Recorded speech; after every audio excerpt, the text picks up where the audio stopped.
Ayan guys, ayan dito kami sa may ano. Ayan, sa tapat ng Camarines Norte guys. Ayan, ayan oh. Ayan, nasa tapat kami ng Camarines Norte yun. Apwaw. Tawag dito. Matawag dito. Mercedes ata yun. Ayan, dahil Camarines Norte. Ayan, nandito kami ng mga tropa. Mamimingwit kami ng isda guys. So, sana maraming huli tayo. Kaya guys, kayo habang bata pa kayo, mag-isip-isip kayo. Kasi kami hindi nakatapos ng pag-aaral. Ito ang naano namin. Halos ang ano namin, ang pahinga lang 4 na oras sa gabi.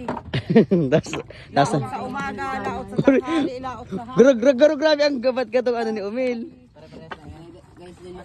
Grabe ang tinggang ito. Sobrang hirap namin sa buhay guys. Ito, nakakaraos din. Oh, ay ang paon mo. Guys, hindi po talaga sala yung barkada namin yan galing pa Nueva Ecija. Palayan po doon. Wala po doon